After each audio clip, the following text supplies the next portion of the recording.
Hello, I'm Pat O'Hare, Chief Market Analyst for Briefing.com. Today is Monday, March 3rd.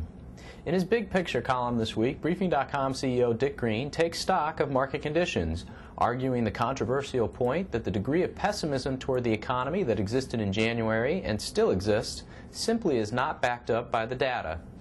With this and other factors in mind, Dick notes the market may even bounce more over the next few months after gaining nearly 5% from the January lows.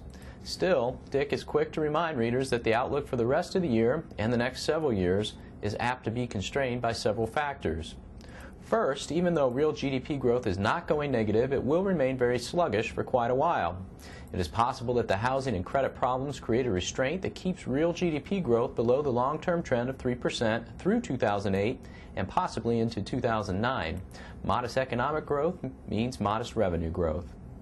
Second, as Dick noted in a two-part Big Picture as far back as February 20th and February 26th of 2007, profit margins had reached unsustainably high levels.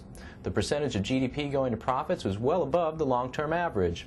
As this returns to the norm, shrinking profit margins will leave very little profit growth given modest revenue growth. Third, tax and political considerations work against long-term investors. The tax rate on dividends is almost certain to go up at the end of 2010.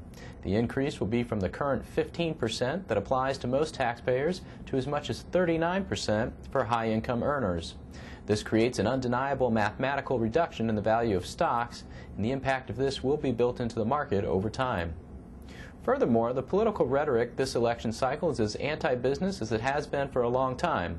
Drug companies, oil companies, credit card companies, and others are being criticized for attempting to maximize profits for their shareholders. Even more distressing are the severe anti-trade messages. The concern from the political standpoint is not a function of which political party is in power. It is a function of the balance between growth and redistribution policies. The political tone at present is different than it has been for decades through both Republican and Democratic presidents and Congresses. The stock market outlook, frankly, is uninspiring for the next couple of years, even though we still expect the market to end 2008 marginally higher. As we said back in February 2007, the stock market could underperform its historical averages for a number of years. The stock market is currently oversold in that the worst economic fears are overblown.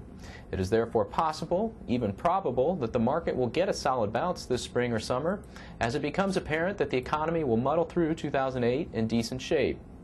It is also important to note that the overall market valuation is reasonable compared to previous market downturns.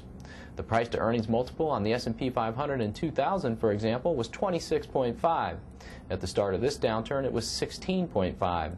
That is a major reason why the market decline this time is less severe than in 2000 and 2001. There are definitely reasons to stay involved in the stock market. There are a lot of stocks sporting great values that are good long-term investments that have been pulled lower because of the excessive pessimism on the economy.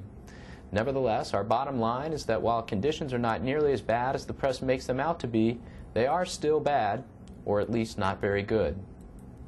To read Dick's full article, place your cursor on the Our View tab at the top of the page and select the Big Picture, which is the fourth page listed on the drop-down menu.